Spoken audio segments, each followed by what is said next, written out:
ዛሬ የምንማማርበት የትምህርታችን ርዕስ እግዚአብሔር ሰይጣንን እንዲፈትነን ለምን ይፈቅድለታል በሚል ርዕስ ነው የምንማማረው። እንግዲህ መቼም ትምህርት ስንማር አንዳንድ ጥያቄ መመለስ ነው ዓላማው። ሰይጣን የሚፈጥርብንን ዓላማ መመለስ ነው። እርግጠኛ ነኝ የሁላችሁም ጥያቄ ነው። ነው አይደለም? እስቲ ነው የሚል ነው። እሺ እግዚአብሔር ይስጥልን። የሁላችሁም ጥያቄ ነው። ካልሆነ እንለፈው ርዕስን። የሁላችሁም ጥያቄ ነው።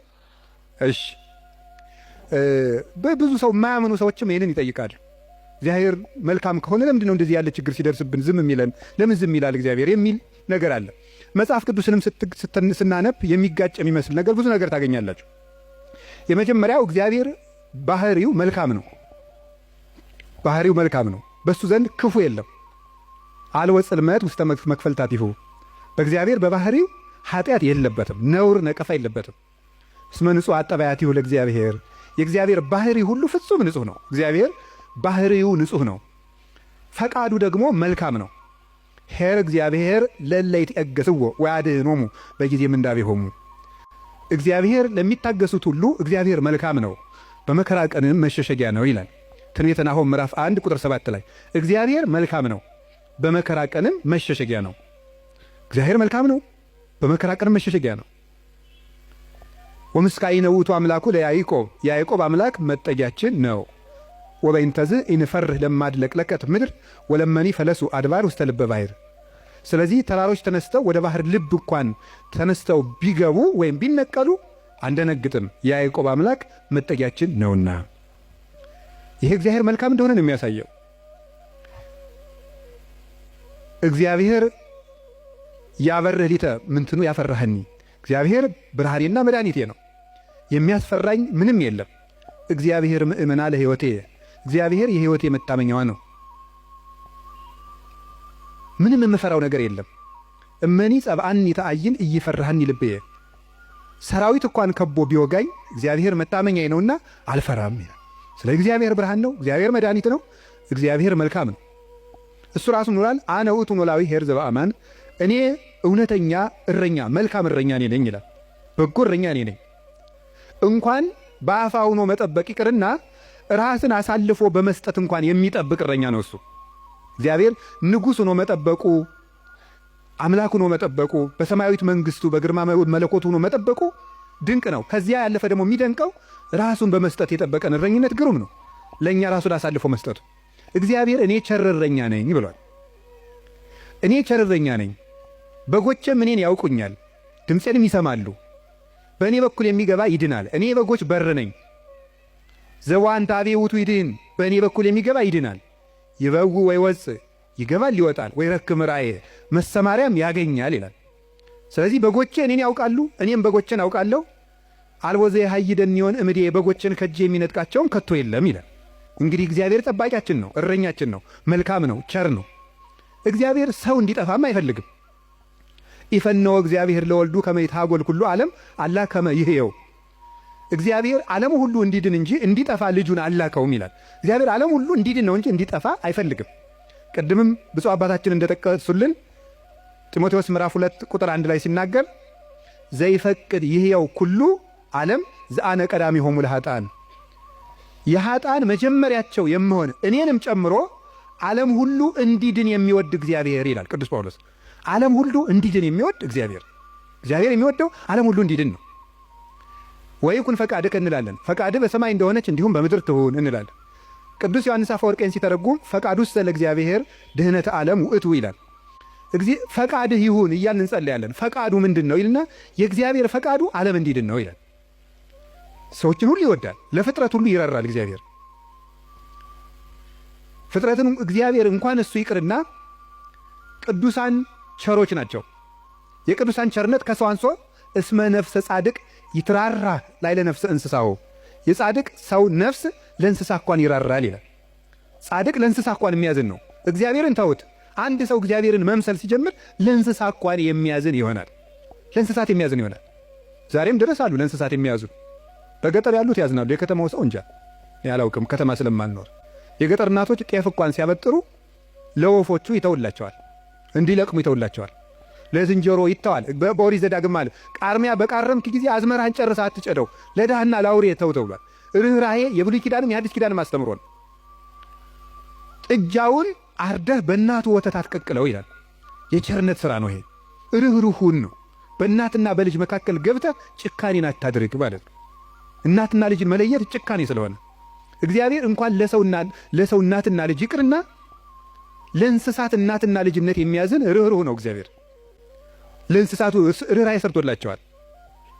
አህያውን ያለመጠን እንዳይጭኑት ሥርዓት ሰርቷል። እግዚአብሔር በሬና በሬ እንዳይዋጋ ሥርዓት ሰርቷል። አንዱ በሬ የአንዱን በሬ ወግቶ እንዳይገድል ኦሪት ዘጸአት ምዕራፍ 21 ላይ እንደተጻፈልን። ስለዚህ እግዚአብሔር ለእንስሳት እንኳን እንድናዝን ፈጥሮናል። ለሁሉ ልክ መልክ ሰጥቶ ነው የፈጠረ እግዚአብሔር። ሁሉም እንኳን እሱ የእሱ ቅዱሳን እንኳን ቅዱሳን እሱ የፈጠረው ፍጥረት እንኳን መልካም ነው። 6 ቀን የፈጠረው ፍጥረት ሁሉ ወሬ እግዚአብሔር ከመሰናይ እግዚአብሔርም ያ መልካም እንደሆነ አየ እያለን የደመደመው የፈጠረው ፍጥረት ሁሉ እግዚአብሔር መልካም ነው። እንግዲህ እግዚአብሔር መልካም ከሆነ ቸርም ከሆነ እንዳንጠፋም የሚፈልግ ከሆነ እንድንድንም የሚፈልግ ከሆነ ቸር እረኛችንም ከሆነ እሱን ከተጠጋን ምንም የሚነጥቀን ከሌለ በሱ ስም እያመንን እሱን ጥግ እያደረግን የሱን ስም እየጠራን እየጸለይን እያስቀደስን በጎው እግዚአብሔር የት ሂዶ ክፉ ይደርስብናል የሚል ጥያቄ ሁላችንም እንጠይቃለን። ዲያብሎስ ራሱ ክፉ ነገርን ያመጣና እግዚአብሔር ቸር ከሆነ ክፉ ነገር ለምን አመጣብህ ብሎ ደግሞ ይጠይቀናል። ለዚህ መልስ ያጣች ነፍስ በእግዚአብሔር ተስፋ ቆርጣ ትቆበልላለች። ለምንድን ነው እግዚአብሔር የማያዝንልኝ?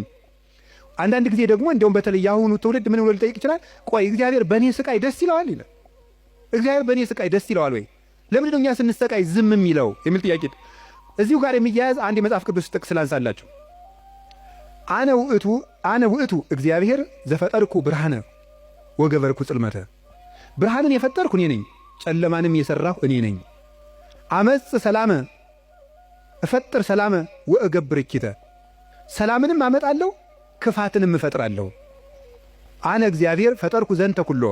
እኔ እግዚአብሔር ሁሉንም ይሄንን ፈጠርኩ ይላል ትንቢተ ኢሳይያስ ምዕራፍ 45 ቁጥር 6 ላይ እኔ እግዚአብሔር ሰላምን አመጣለሁ ክፋትን እፈጥራለሁ፣ ብርሃንንም ፈጥሬአለሁ ጨለማንም ፈጥሬአለሁ ይላል። እዚያ ላይ እግዚአብሔር መልካም ነው አለ። አሁን ደግሞ እዚህ ላይ እኔ እግዚአብሔር ክፋትን እፈጥራለሁ ይላል። እግዚአብሔር ክፋትን ይፈጥራል? ምን ትላላችሁ? እንዴ እፈጥራለሁ ያለ እኮ ራሱ እግዚአብሔር ራሱ እኔ ክፋትን እፈጥራለሁ። ይሄ እኮ መጽሐፍ ቅዱስ ላይ ነው የጠቀስኩት። እግዚአብሔር እንደዚህ ብሏል፣ እግዚአብሔር ክፋትን እፈጥራለሁ ብሏል ይላል። ምን ትላላችሁ? እኔ ክፋትን የምፈጥር አምላክ ነኝ ይላል። እኔ ሰላምንም አመጣለሁ ጦርነትን የማመጣው እኔ ነኝ ይላል።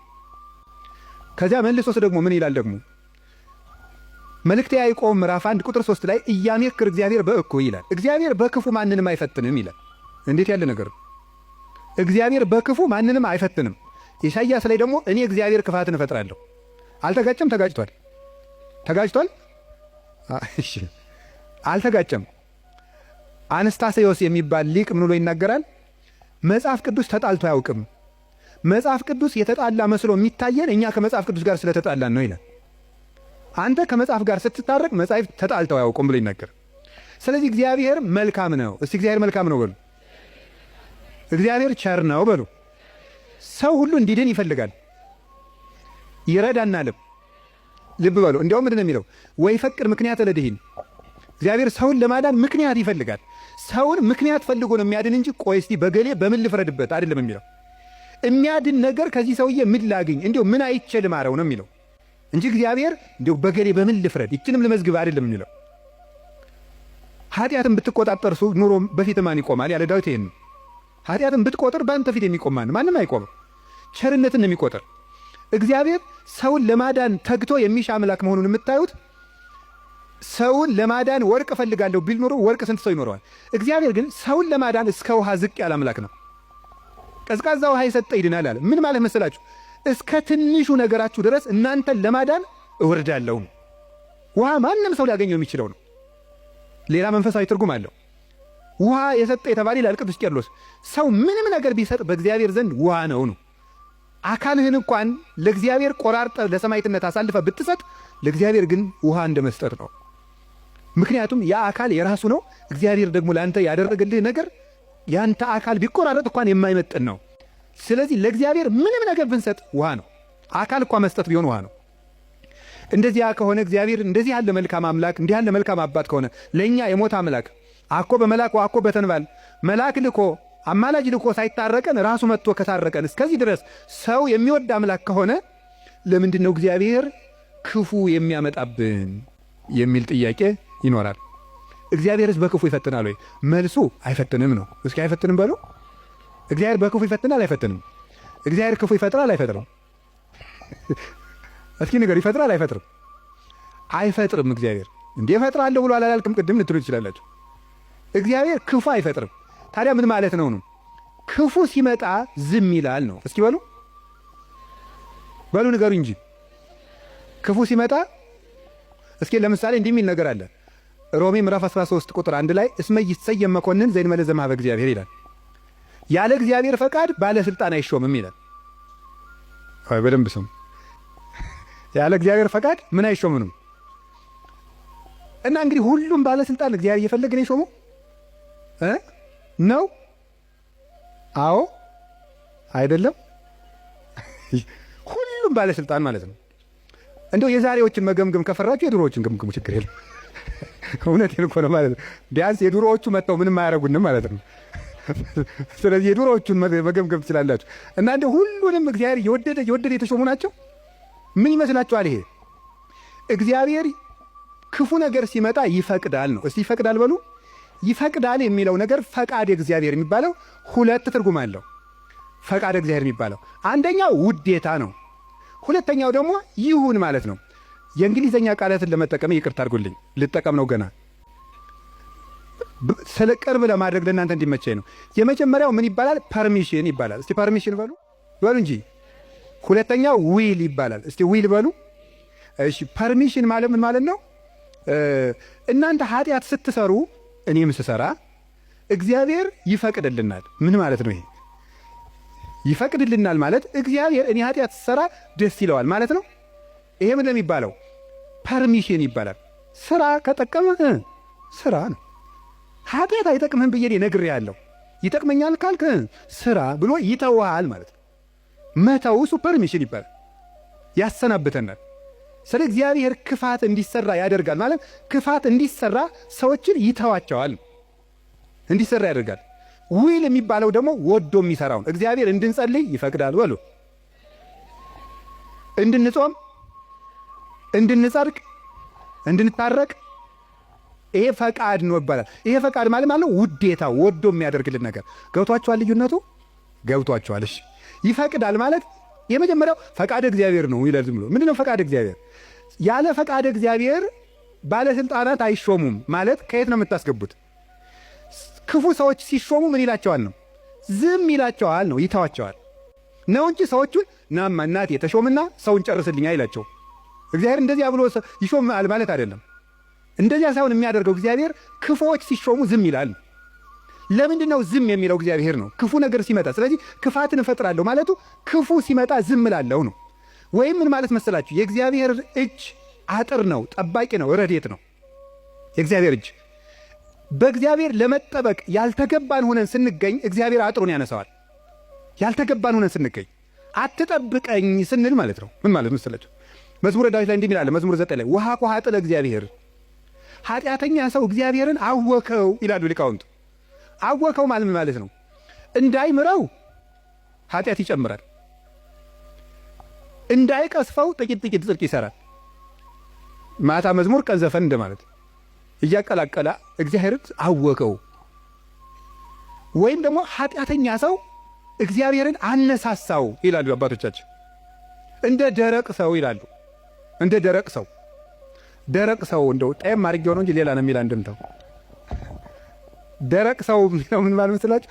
አቅም የሌለው ሰው እኔ አንተ ሰው ረፍ ብያለሁ ሲለምናል ወንድ እስኪ ነካኝ ወተት ነው እንጂ ደም አይወጣኝ የሚል ይሄ ማለት ነው። አቅም የለው ግን ደረቅ የሆነ ማለት ነው። በሉኝ የሚል ማለት ነው። ኃጢአት እየሰራ በየቀኑ ለእግዚአብሔር የመቅሰፍት ጨንገር የሚያቀብለው ሰው ማለት ነው። ቅሰፈኝ እያለ እግዚአብሔርን መቅሰፍት የሚለምን ሰው አለ ነው።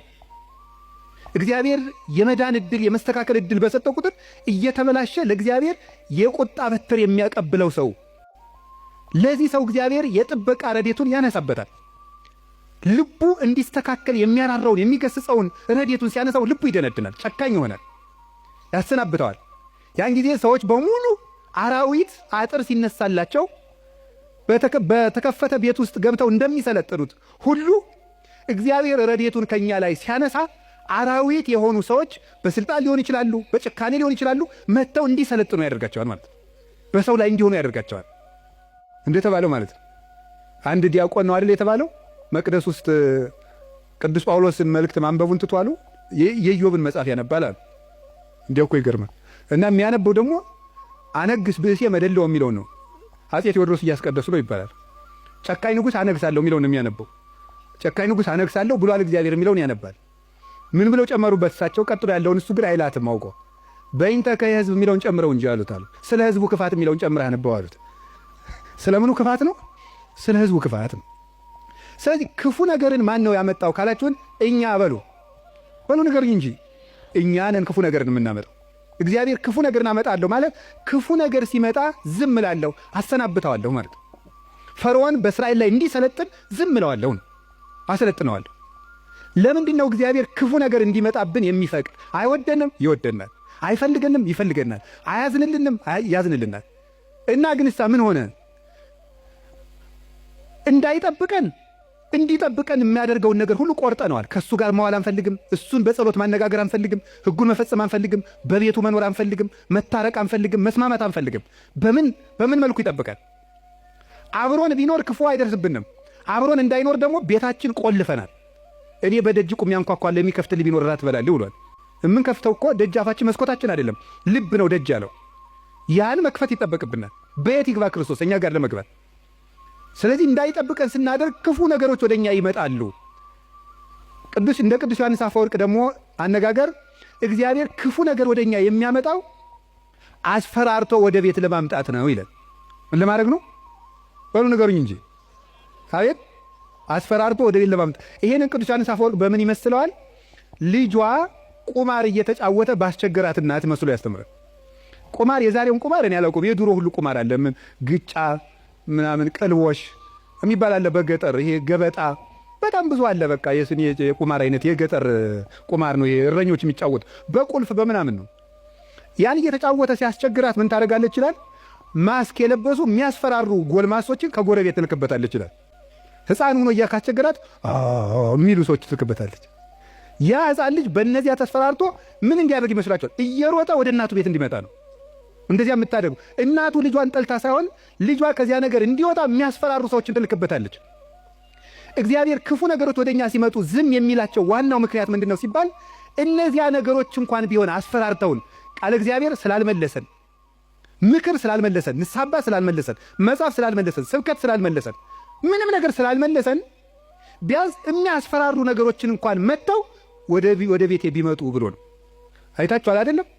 አሁን በኮቪድ ጊዜ ሰው እግዚኦ ማረነ ክርስቶስ እንዴ ያን ጊዜ እኮ ታምር እኮ ታምር ነው። እኔ እንደውም ይገርማቸዋል።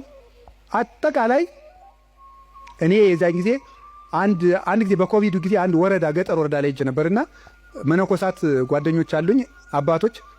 የወረዳው ካቢኔ በሙሉ ንስሐ ገባ ከነሱ። እንደው ሁሉ ጊዜ ኮቪድ በሆነ አልኩኝ እኔ እንደው ካቢኔ ሁሉ ንስሐ እንዲገባ እንደው ኮቪድ ትንሽ ቆየት ባለ ያስብላል በእውነቱ ማለት ነው። አሁን ሰው ይውላችሁ እግዚአብሔር የሚያስፈራረው ነገሮችን የሚልክብን ለዚህ ነው። አንድ ችግር ሲገጥመን እንሰበሰብ። አምና የነነዌ እንግዲህ ታስታውሳላችሁ አይደል? ሁልጊዜ እንሰበስባለን። ችግር ሲመጣ እግዚኦ ባረነ ክርስቶስ እንላለን። እናቲቱ ግን እነዚያን የሚያስፈራሩ ነገሮችን የምትልክ መልሶ ወደ ቁማሩ እንዲሄድ አይደለም፣ ልጇ ከቤቷ ቁም ነገረኛ ሆኖ እንዲቀር ነው። እግዚአብሔር የሚያስፈራሩ ነገሮችን ብቅ የሚያደርጋቸው መከራዎችን እንዲመጡ የሚያደርገው እኛን ስለሚጠላል አይደለም፣ እንዲሰበስበን ነው። እግዚአብሔር ለነነዌ ሰዎች የሚገለብጥ መከራ እመጣለሁ ያላቸው ተመልከቱ። ይሄን የእናትነት ስራ ነው የሰራው እግዚአብሔር። ሊያጠፋቸው ፈልጎ አይደለም፣ አስፈርቶ ወደ እሱ ማምጣት ነው የፈለገ። ቅዱስ ያሬድ ለዚህ ነው አንተ አቡነ ወአንተ እምነ ያለው። አንተ አባታችንና አንተ እናታችን። እግዚአብሔር እናት ነው። ልጆቹ እንዲከፉበት ስለማይፈልግ የሚያስፈራሩ ነገሮች ዮናስን እኮ ያለው ሂድና አስፈራራ ነው ያለው። አስፈራራቸው ፈርተው እንዲመለሱ ማለት ነው። ተጽናንቶ መመለስ ያቃተው ቢያንስ ፈርቶ እንዲመለስ ነው። ስለዚህ ፈርተው ተመለሱ። እግዚአብሔር ክፉ ነገሮችን የሚልካቸው ወይም ሰይጣን ክፉ ነገሮችን እንዲያመጣ እግዚአብሔር ዝም የሚለው ለምንድን ነው ካላችሁኝ፣ ፈርተን እንድንመለስ ነው። ምን አላችሁኝ? ምን አላችሁኝ? አንዳንድ ጊዜ ሕፃን ሆነን ስናስቸግር ትዝ ይላችኋል። ለከተማ ሰው ብዙ ምሳሌ ቅርብ አይደለም። አንተ ነዚያ ምድጃ እየቆሰቆስክ ያደርከው፣ እኛ ስቶቭ ነን እንዳትሉ። እኛው ምድጃ ሲነድ ድሮ እሳት እማማ እያልን እናስቸግራለን። እሳት እኮ ነው የምንለምነው። ከዚያ መጨረሻ ላይ እምቢ ካል ኡፍ እያሉ ያስፈራሩናል። እምቢ ካልና አይ እንግዲህ ቀመሰው ብለው ተርኮስ ያደርጉናል። ድግም ቀን እሳት የሚባል አንቀምሳትም ከዚያ በኋላ ማለት ነው። እግዚአብሔር እንደዚያ ነው፣ እፉ ይለናል። እናታችን አባታችን ስለሆነ መመለስ ካቃተን አንዳንድ ጊዜም ተርኮስ ያደርገናል። ድግም ቀን እንዳይደግመን ማለት ነው። እና እግዚአብሔር ስለሚጠላን እንዳይመስላችሁ። እኔ እውነቴን እኮ ነው። እንዴት አድርጎ እንደሚወደን ተመልከቱ። አሁን እናት ልጇን በእሳት መተርኮስ ፈልጋ ነው አይደለም። ልጄ ጨርሶ ከሚቃጠል እንደው ትንሽ ይተኩሰውና ለሌላ ቀን እንዳይቃጠልብኝ ነው ነገሩ እኮ። እግዚአብሔር ጋነም እንዳይበላን እኮ ነው ትንንሽ ነገሮችን የሚተረኩሰን። ገንዘቦቻችን በማሳጣት ዘመድ እንዲሞትብን፣ ጓደኛ እንዲለየን በማድረግ ከሹመት እንዲሻሩ፣ እንድናጣ፣ እንድንዋረድ፣ ኃጢአት ስንሰራ የሚያዋርዱንን ሰዎች በመላክ ሰዎች እንዲደርሱብን በማድረግ በማጋለጥ ኋላ ከምትጋለጥ ዛሬ ባጋለጡ የሚያዋርዱ ሰዎችን ጭምር በመላክ እግዚአብሔር እኛን ትንሽ ተርኮስ እያደረገ ወደ ቤቱ ያመጣናል። እንዴት እንደሚወደን ተመልከቱ። ፈተና በመጣብን ጊዜ እግዚአብሔር እንደሚወዳቸው ተመልከቱ። እውነቴን እምነግራችሁ ጌታዬ ለምንድን ነው እንዲሁ አክስቴም ሳምንት ዕለት ሞተች፣ እናቴ ደግሞ የዛሬ ወር፣ እንደገና ደግሞ የዛሬ 2 ወር ከሥራ ተባረርኩ፣ እንደገና ደግሞ ይሄ ቀበረብኝ፣ ደግሞ ይሄኛው ተቃጠለብኝ፣ እንደዚህ አለብኝ፣ ጠልታኝ ነው ወይ እባክህን ወይም እባክሽን ልጄ ወደ ቤቴ ኑ ማለቱ ነበር። እንዲህ አድርገህ ትፈልገኛለህ ወይ? ረስቼህ ስለኖርኩ እማስታውስበት መከራ ሰጠኸኝ ተብሎ ነው መመስገን ያለበት። አንተን እንዳስታውስህ የመጥሪያ ደብዳቤ ላክልኝ ነው። መጽሐፍ ቅዱስን ደብዳቤ ጽፎ ላከ፣ ንስሐ አባት ላከ፣ መጽሐፍትን ጽፎ ላከ። በቅዳሴ ጠራን፣ በትምህርት ጠራን፣ በመዝሙር ጠራን። ወንድሞቻችን ሲመጡ በመከራ ጠራን፣ አልተመለስንም። መጨረሻ ላይ ደግሞ የመከራ መልእክት ይልካል። እባካችሁ ኑ ነው። ለምኖ የሚያድን አምላክ እንደ እግዚአብሔር ያለ አለ እንዴ? ለምኖ እኮ ነው የሚያድናል። አሁን ሙሴን አላያችሁትም? እንዴት አስፈራርቶ መመለስ እንደፈለገ። እስራኤል ጣዖት ሲያመልኩ ሙሴ አቤት ተወኝ ማይጄ ላጠፋቸው ነው። አሁን ሙሴ እግዚአብሔር ጨብጦት ይዞት ይጄ ላጠፋቸው ነው። እንዲሁ እኮ ይገርማል እኮ እግዚአብሔር የሚያደርገው ነገር። ኧረ ተው አታጥፋ። እንዲህ ማብላት ሲያቅተው ጊዜ በረሃ አምጥቶ ጨረሳቸው ነው የሚለው አለ ሙሴ። እግዚአብሔር እንዳይሰደብበት ነው እሱ። 40 ዓመት ማብላት ሲያቅተው በረሃ አምጥቶ ጨረሳቸው ነው የሚለው አሉት። እንዲሁም እነሱን አታጥፋ። አባቶቻችን ሲተረጉሙ አሁን እግዚአብሔር ሊያጠፋቸው ወዶ አይደለም ሙሴ እንዲሰራቸው እንዲቀጣቸው ብለው ነው እንጂ ይላል። እንግዲያስ ሂድና ቅጣ አለው። ሰርቶ ቀጥቶ እስራኤልን ወደ ራሱ ሰበሰባቸው። በማስፈራራት እንድንመለስ እግዚአብሔር ክፉ ነገር እንዲመጣ ያደርጋል። ከቃሉ ጋር ናችሁ? ከቃሉ ጋር ናችሁ? እግዚአብሔር ከሁላችን ጋር ይሁን። ስንት ሰው ነው እግዚአብሔር በሚያውቀው እንዴ ተነግሮ፣ እኔ እንዲያው አሁን ሰውየው መዚህ ስለሌለ ተመስገን ነው ልናገር። ተነግሮ ይሄንም አይሰማውም፣ ችግር የለም። ተነግሮ አልሰማ ያለ ሰውዬ የሳምባ ቲቪ ገብገብ ሲያደርገው የቆረበ ሰውን ያውቃሉ። ተመስገን ነው። እንኳን ቲቪ መጣ። እንዲህ እውነቴን እኮ ነው የምነግራችሁ። ተርኩት ስንት ሰው ነው፣ ስንት አመፀኛ ነው። ጸበል እንደምን ሰነበታቸው፣ አማን ነው፣ ሰላም ነው፣ ፒስ ነው የሚለው ሁሉ ጸበል ሲሄድ እግዚአብሔር ይመስገን የሚለው እንዲሁ እግዚአብሔር ማን ይተርኩሰን እንጂ። እውነቴን እኮ ነው የምነግራችሁ። እግዚአብሔር ማን ይተርኩሰን። ምድር ጠቧችሁ እኮ የምትራመዱት ሁሉ ጸበል ስትል ኩምሽሽ በቃ እንዲሁ ለተቸገረ እንድናዝን፣ አረማመዳችን እንኳን ልክ እንዲኖረው፣ ንግግራችን መጠን እንዲያበጅ እግዚአብሔር ማን ይተርኩሰን እንጂ። ተነግረን ሰምተናል እንዴ? እውነቴን ነው። ስንቶቻችሁን እስቲ አሁን እዚህ ውስጥ ራሱ ብቆሰቁስ እዚህ ከተሰበሰበው ውስጥ እግዚአብሔር በሚያውቀው እግዚአብሔር ነቅሶ ቢያወጣ ሲቸግራችሁ ወደ ቤተ ክርስቲያን የመጣችሁ ስንቶቻችሁ ናችሁ? ስንቶቻችሁ ናችሁ? ወይ ባለ ትዳሮች ሲጣሉ እኮ ነው ባጋባናቸው በ20 ዓመታቸው እኮ ነው ቤተ ክርስቲያን የሚመጡ ሲጣሉ ነው። ይኸው ከተጋባን ዓመታችን ነው፣ ምላትን አትሰማኝም፣ ምንም አታዳምጠኝም ማለት ይጀምራል ማለት 20 ዓመት ጠፍቶ ኖሮ ምናምን መከራውን ነው ተደዝድዞ ነው እዚህ ወዲያ መከራችን ምን ተመስገን ነው እንኳን መጣችሁ። ዋናው መሸም ነጋ መምጣታችሁ ነው።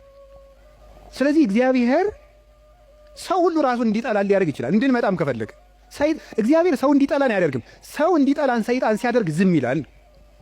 ይሄ እግዚአብሔር እኛን የሚጠራበት መንገድ ነው። በቸርነቱ ወደ ቤቱ ይጥራን። የነነዌ ሰዎች የሚያስተምሩን ይሄንን ነው።